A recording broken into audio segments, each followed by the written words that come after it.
Hər kəs salam. Deməli bir neçə gün öncə bir çəkiliş eləmişdim sırrıniklərlə bağlı. Orada mənə sual vermişdilər ki, pasientlərə necə yanaşırsınız ki, bu 6 ay qalmalıdır və yaxud 3 ay qalmalıdır. Mən orada qeyd etmişdim ki, dinamika ilə bağlı fərdi olaraq bunlara biz eləyirik. Və mən indi istəyirəm sizə göstərim pasiyentimizin birini ki, hansı ki sırrınik kimi özünü qələmə verirdi, amma gəldi bura bizim tam kursuz keçməyə qərar verdi. Və onu sən gəl zəhmət olmasa, gəl əyləşək burada. Deməli, Sənan qardaşımız indi özü sizə qeyd eləsin ki, necə oldu ki, bu adam 3 ay yox, 6 ay qalmağa qərar verdi və hal-hazırda da ki, ikinci mərhələni keçir, ambulator dövrünü keçir.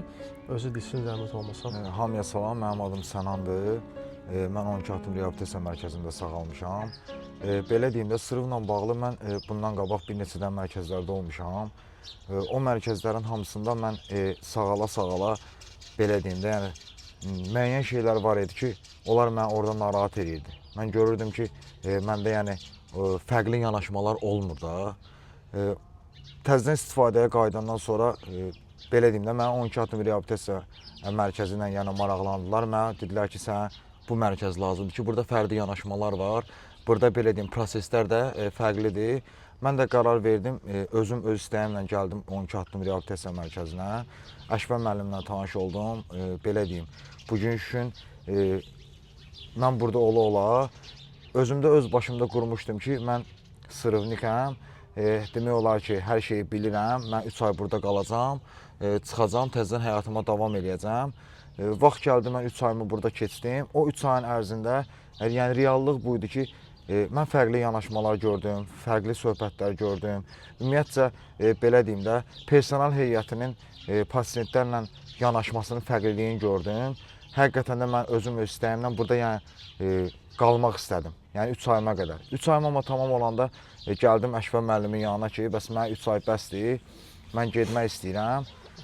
Əşvər müəllimlə fərdi söhbət edəndən sonra mən yəni reallıqları gördüm ki, yəni mən dəfələrlə yarı-yarımçıq 3 ay sırıb işləyib çıxıb getmişəm reabilitasiyadan. O da məndə 1 ay, 2 ay, 3 ay, ən çox da belə 4 ay, 5 ay yəni çəkib ki, mən ayıq qalmışam, təzədən istifadəyə qayıtmışam. Bugün gün reabilitasiya mərkəzində ikinci mərhələdəyəm. Mənim həyatımda hər şey qaydasındadır. Yəni, hər gündə mənə burada kimlər kömək eləyib, başda Əşvər müəllim olanlara öz minnətdarlığımı bildirirəm. Yəni, adicə belə bir şey deyim ki, bax, dünənlər olub bu situasiyaya, evlə danışıram. Mən evdə valideynlərim deyir ki, vaxtıva az qaldı ikinci mərhələni qurtarmağa, bəs nə eləmək istəyirsən? O tərəfə getmək istəyirsən. Mən də bundan qabaqki sırrımdan çıxıb valideynlərimin köməyi ilə Avropa ölkəsinə getmişdim ki, mən Azərbaycanı tərk edeyim, məndə hər şey qaydasında olacaq. Amma mən getdim Avropa ölkəsinə, başladım orada işləməyə, hər şey qaydasında bir müddət. Bir aydan sonra mənə ki, bu öz başım təzdən. Elə bilirdim ki, mən ölkəni dəyişməklə, məndə hər şey qaydasında olacaq, amma başa düşmürdüm ki, bu başım mənə alladır. Mən təzdən getdim Avropaya, orada istifadəyə qayıtdım.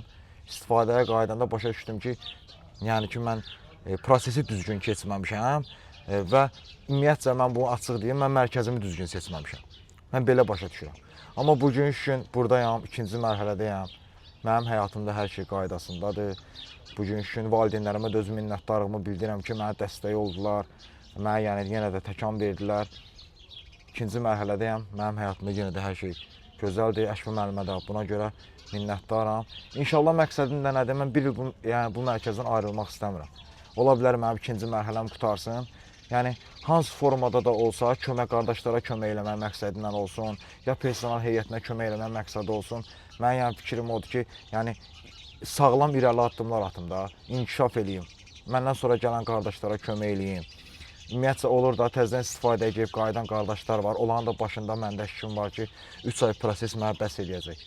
Amma reallıq odur ki, bu da yəni hamı da bilir də, 3 ayda yarımçı çıxanların 99% istifadəyə gedir. O 1% da müəyyən qədər vaxt ki, hələ ki dartırlar da, belə deyək.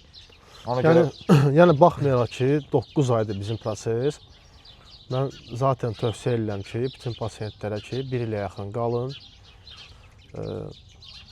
Tam bəlkiyin, tam düzəlin, ondan sonra başqa ölkə gedə bilərsiniz, iş görə bilərsiniz, ailə qura bilərsiniz. Deməli bu bizim 4-cü hissə oldu sırrımlıqla bağlı. İnşallah ki 5-ci hissəmiz yaxın günlərdə olacaq. Sağ olun.